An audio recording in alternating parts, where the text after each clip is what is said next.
Hello my dear students, welcome you all on Fusis learning. एक बार फिर से आप सभी का स्वागत है फ्यूसिस लर्निंग पर। तो लास्ट टॉपिक था हमारा वेक्टर्स के बारे में हम बात कर रहे थे और वेक्टर्स के अंदर हमने पहला टॉपिक जो था वेक्टर एडिशन या एडिशन ऑफ वेक्टर्स, ये हमने देख लिया था। नेक्स्ट हमने स्टार्ट किया था product of vectors, product of vectors. तो आज इसी टॉपिक को थोड़ा सा और आगे बढ़ाते हैं और आज हम बात करते हैं कि वेक्टर प्रोडक्ट है वो किस तरीके से किए जाते हैं और कितने टाइप के होते हैं। तो देखिए बेसिकली दो टाइप के वेक्टर प्रोडक्ट हम पढ़ते हैं। एक होता है हमारे पास dot product and the another one is cross product. एक होता है डॉट प्रोडक्ट और एक होता है क्रॉस प्रोडक्ट। तो डॉट प्रोडक्ट जो है इसको स्केलर प्रोडक्ट भी कहा जाता है, एक इसका अनदर नेम है स्केलर प्रोडक्ट। और जो क्रॉस प्रोडक्ट है इसको अपन बोलते हैं वेक्टर प्रोडक्ट। ठीक है, वेक्टर प्रोडक्ट्स।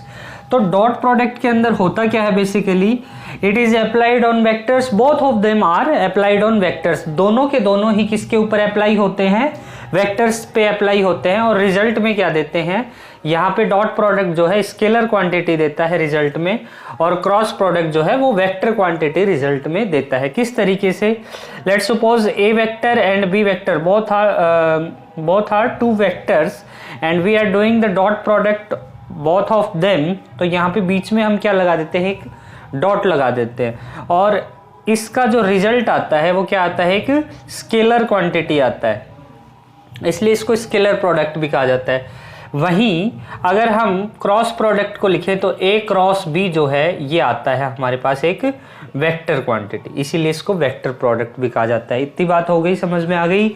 आगे बढ़ते हैं। देखिए इसको आगे लिखा जाता है A vector dot B vector is equals to magnitude of A magnitude of B cos theta. देखिए थोड़ा सा ध्यान से समझते हुए चलेंगे इन चीज़ों को। सबसे पहले तो मैंने लिखा दोनों का magnitude multiplication and then cos theta, and this theta is the angle between both of the vectors. जिनका हम डॉट प्रोडक्ट कर रहे हैं उन दोनों वेक्टर्स के बीच का जो एंगल है उसके कॉस की वैल्यू यहाँ पे लिखते हैं। देखिए जैसे मेरे पास एक वेक्टर है ये ए वेक्टर, दूसरा है बी वेक्टर और इनके बीच का एंगल है थीटा। तो इनका जो डॉट प्रोडक्ट है वो लिखूंगा मैं ए बी कॉस थीटा। ठीक है, अब ये जो ए है और ये जो बी है ये दोनों ही क्या हैं, मैग्नीट्यूड्स हैं। दोनों ही क्या हैं, मैग्नीट्यूड्स, मैग्नीट्यूड्स, या हिंदी में कहें तो कुछ हिंदी मीडियम के स्टूडेंट्स भी हैं, परिमाण। ठीक है, डॉट प्रोडक्ट या अदिश गुणनफल, क्रॉस प्रोडक्ट या सदिश गुणनफल।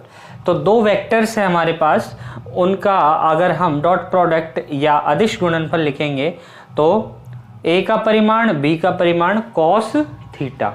ठीक है, और ज़्यादा हिंदी में बोलो तो कोजा ऑफ दिस एंगल कोजा बोलते हैं कॉस को। ठीक है, समझ में आया। आगे बात करते हैं। देखो ए वेक्टर बी वेक्टर दिया गया है तो ए बी कॉस थीटा।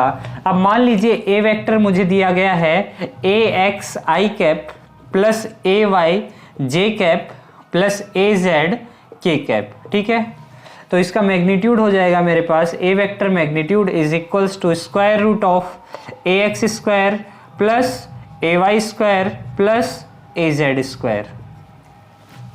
ठीक है, square root of A x square plus A y square plus A z square. Same as B vector आपको दिया गया है, the B vector is equal to B x I plus B Y J plus B Z के cap. तो the magnitude of B vector can be written as equal to square root of B X square plus B Y square plus B Z square. ठीक है, तो इस तरीके से हम magnitudes निकाल सकते हैं। एंगल अगर आपको गिवन है तो इस तरीके से डॉट प्रोडक्ट लिखा जा सकता है। क्रॉस प्रोडक्ट के अंदर देखिए थोड़ा सा आपको इस तरीके से टेबल की फॉर्म में आपको बनाना पड़ेगा। डिटर्मिनेंट अगर आपने पढ़ा होगा किसी भी मैट्रिक्स का डिटर्मिनेंट, तो उसी तरीके से इस क्रॉस प्रोडक्ट को सॉल्व किया जाता है। देखिए ए बी, पहले तो डायरेक्शन देख लेते हैं, आई जे और के कैप। अगर हमारे पास कार्टेशियन कोऑर्डिनेट सिस्टम है तो, अगर स्फेरिकल है तो R theta phi, and cylindrical coordinate system है तो रो फाई जेड, जो कि आपके सिलेबस में नहीं है।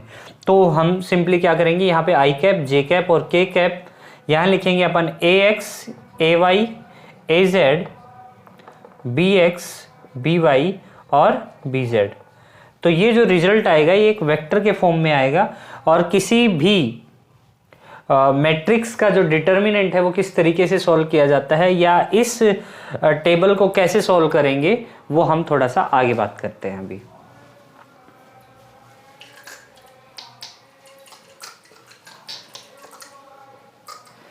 तो जैसा कि आपको पता है ए वेक्टर और बी वेक्टर, हमें दो वेक्टर्स यहाँ पे गिवन हैं। A vector is equals to A x I plus A y J plus A z के cap, and the B vector is equal to B x I plus B Y J plus B Z के cap. ठीक है, तो अगर मैं इन दोनों का cross product लिखता हूं तो ए वेक्टर क्रॉस बी वेक्टर, सबसे पहले तो लिखा जाएगा इनके आई जे और के कंपोनेंट्स, कंपोनेंट्स नहीं, आई जे और के कैप डायरेक्शंस एलिमेंट। ठीक है, यूनिट डायरेक्शन एलिमेंट भी कहा जाता है क्योंकि इनका जो मैग्नीट्यूड है वो 1 आता है। आई कैप, जे कैप और के कैप लिख दिया। उसके बाद में ए के, आई जे और के कंपोनेंट रेस्पेक्टिवली लिखेंगे, मतलब क्रमशः लिखेंगे, पहले एक्स कंपोनेंट फिर वाई एंड देन जेड।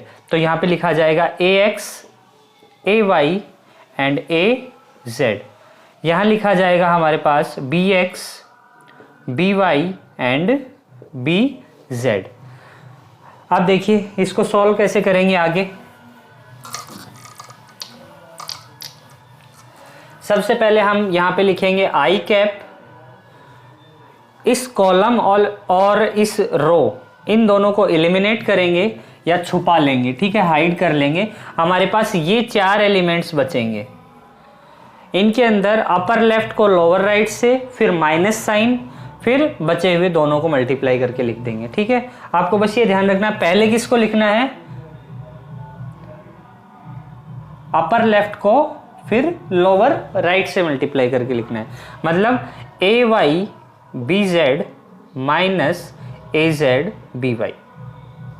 ठीक है, जे कैप के साथ आता है नेगेटिव साइन, माइनस जे कैप। इस बार जब जे कैप ले लिया तो इस जे कैप से वर्टिकली और हॉरिजॉन्टली सारी चीजें एलिमिनेट कर दो और 4 एलिमेंट ही यहाँ पे फिर बच जाएंगे आपके पास। देखिए कैसे, अगर मैं जे कैप लिखूं तो ये वाली चीज नहीं दिखेगी, ये वाली चीज नहीं दिखेगी। जो जे कैप है इसके साथ हॉरिजॉन्टल और वर्टिकल, ये दोनों लाइंस को अपन क्या कर लेंगे, छुपा लेंगे, इस टी को जो है छुपा लेंगे। तो मेरे पास केवल ये 4 एलिमेंट बचेंगे, 1 2 3 और 4।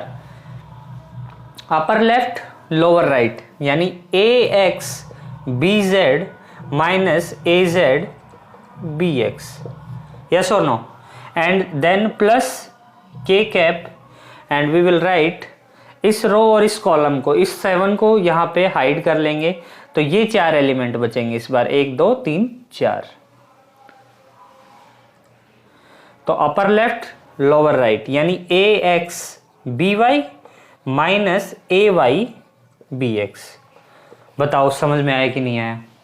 तो इस तरीके से किसी भी मैट्रिक्स को या डिटर्मिनेंट ऑफ द मैट्रिक्स को सॉल्व किया जा सकता है। तो क्वेश्चंस करते हैं। देखिए ये ध्यान रखिएगा, आई कैप के साथ प्लस, जे कैप के साथ माइनस एंड के कैप के साथ अगेन प्लस।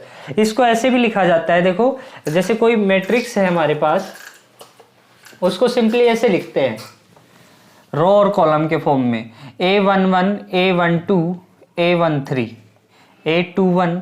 ये पहला रो और कॉलम को बताता है। ठीक है, फर्स्ट रो है और ये first column, second column and third column. ये सेकंड रो है तो first column A22, second row second column A23, second row third column, इसी तरीके से third row first column, third row second column, third row third column. ठीक है, तो अगर इसका मैं डिटर्मिनेंट लिखूं तो कैसे लिखूंगा, इस वाले कंपोनेंट को लिखेंगे, इसको वर्टिकल हॉरिजॉन्टली हाइड कर लेंगे, इन एलिमेंट्स को मिटा देंगे, ये 4 बचेंगे, अपर लेफ्ट को लोअर राइट से पहले मल्टीप्लाई करेंगे एंड माइनस दिस वैल्यू, यानी कि अगर मैं लिखूं तो ये सोल्व होगा A11 A22 A33 minus A23 A32 minus A12। अब ये माइनस साइन कैसे आया ये मैं आपको बताऊंगा। इस कॉलम और इस रो को हाइड कर लेंगे तो ये हो जाएगा A21 A33 minus A23 A31 and finally plus A13। इस कॉलम और इस रो को हाइड कर लेंगे। देखो जरूरी नहीं है A11 A12 A13 ही चलो, आप ऐसे भी चल सकते हो। तब यहां आओगे तो इस रो और इस कॉलम को हाइड कर लोगे, समझ रहे हो ना, कंफ्यूज मत होना। A13 इस रो और इस कॉलम को हाइड करेंगे तो हमारे पास बचेगा A21 A32 minus A22 A31। इस तरीके से इसका जो है डिटर्मिनेंट लिखा जाता है। बट यहाँ पे मेन चीज क्या है बताने की, वो ये है कि ये प्लस माइनस और प्लस कैसे आता है। तो देखो यहाँ पे जो साइन होता है उसको लिखते हैं -1 की पावर r प्लस सी। r का मतलब रो और c का मतलब कॉलम, यानी यहाँ फर्स्ट रो फर्स्ट कॉलम है तो -1 की पावर 1 प्लस 1 दैट इज -1 की पावर 2 दैट इज 1, यानी प्लस का 1 आया तो यहाँ पे पॉजिटिव वैल्यू है। देखो ये प्लस का है। -1 की पावर 1 प्लस 2 यानी -1 की पावर 3 तो ये आ जाएगा -1, इसलिए ये वैल्यू जो है नेगेटिव आती है। समझ में आया। और A13 में अगेन आपका इवन हो जाता है और नेगेटिव की पावर इवन क्या आ जाती है, पॉजिटिव वैल्यू। तो इस तरीके से ये पॉजिटिव आता है। I hope you got well, आप अच्छे से समझ गए होंगे।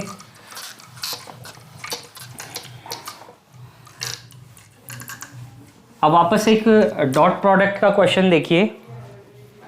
Question is if A vector is equals to I plus j minus 3k cap and B vector is equals to minus I minus j plus 3k cap. Find